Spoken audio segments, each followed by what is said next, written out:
I'm Grylls. I'm gonna show you how to survive all of the most dangerous places on the planet. I've got to make it through a lifetime of hurt and pain in the sort of places you couldn't survive in unless you were there with me.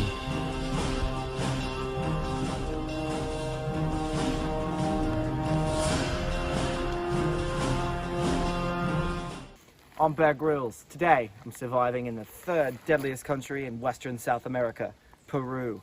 Peru is home to wild raccoons and killer crickets, only two of the things I need to look out for. I'll be hiking through 22 miles of forest, jungle, rainforest, whatever you name it, to the helicopter I paid to wait at the other side. The temperature here is constantly changing. It's ever evolving. It's quite dangerous. It changes about every 2 weeks. You might come out here one time and it'll be 32 degrees freezing, and the next day it'll be 212. Now, the first thing I need to do is put the most ground behind me as possible. I need to book it. I need to get as most ground behind me as I possibly can because I need to get out of here alive. Now, the first thing you need to do is figure out what's behind you. If you don't know what's behind you, then you don't know what's in front of you. And if you don't know what's in front of you, you don't know what's behind you. I'm in quite the conundrum here because I have no idea which direction I'm facing, and I have no idea which direction's behind me. I have no idea what direction's to the left, and I have no idea what direction's to the right. So, the only way to solve this is to use a compass. But I don't have a compass, so I came up with a rudimentary way to figure out which direction you're going. What you have to do is you have to figure out how to follow the sun. Now, as we all know, the sun goes from north to south the one day, and then you wake up the next day, it goes east to west. So if you don't know what day of the month it is, you're screwed. So, first thing you need to do, you need to focus. You need to stare directly into the sun. Your retinas will thank you later when you know where you're going. You want to look straight up into the sky, right into the sun.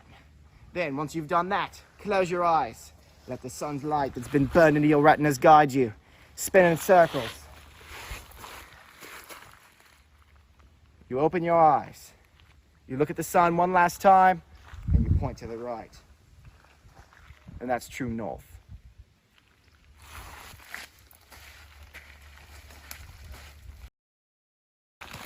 I know which direction is true north, but that doesn't help me, because I don't know which direction I'm supposed to be going. So, there's one thing you need to remember. If you learn nothing else, learn this. Direction is only as important as where you're at.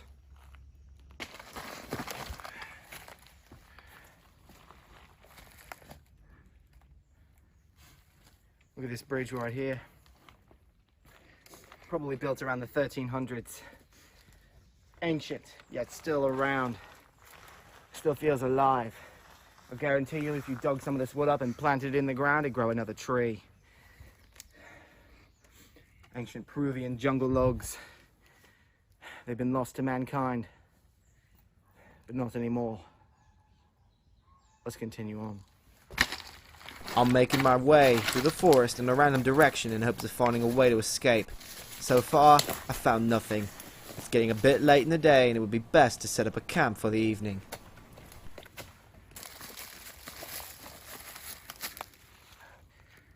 Well, this'll work. I'm going to demonstrate how to make a shelter for the evening. You're pretty much always going to need one. If you don't create a shelter, you're never going to survive. Out here in these jungles, it's very dangerous, and if the temperature changes and you don't have a insulation of leaves, you could freeze to death in the middle of summer. I'm going to demonstrate exactly how I'm going to make this. Be sure to choose sturdy sticks. Nothing but the best will do. Grab some dry leaves to lay on top so you don't get wet. In the wild, being wet is only one step before dying a miserable, pathetic death in the forest all alone.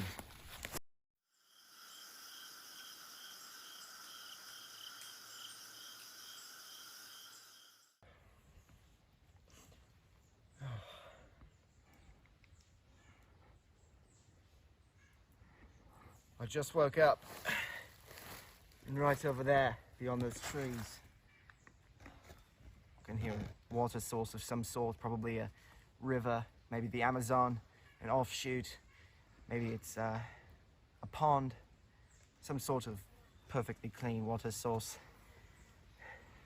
And I'm desperately thirsty. A late night's sleep in the Peruvian jungle causes you to sweat immensely. I pretty much have no water left in my body. So let's go find that stream or river or lake or bog, whatever it is. Let's go get ourselves something to eat. I'm hunting for river salmon inside this raging expanse of water. I've constructed a rudimentary spear out of this stick. Now you may be wondering, why am I not using my weapons at my disposal? Well, the last time I went after Santa, I ran out of all my ammo.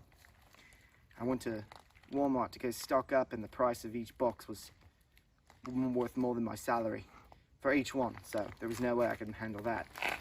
So I'm resorting to primitive tactics to catch a river salmon in Peru while still carrying all of my weapons. There's actually, what am I thinking?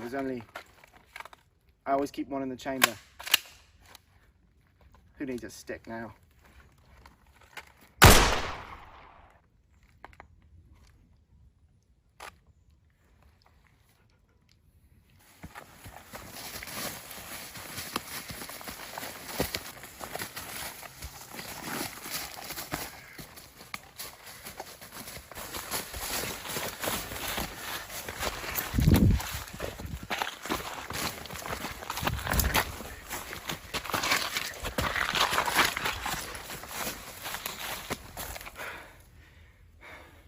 We're on the last stretch of our journey. There's no way I'm going to make it to the helicopter in time before they take off. I only rented them for 24 hours. For you people across the pond, it's approximately 86.4 trillion nanoseconds. I'm going to need peroxidone. Hooray today.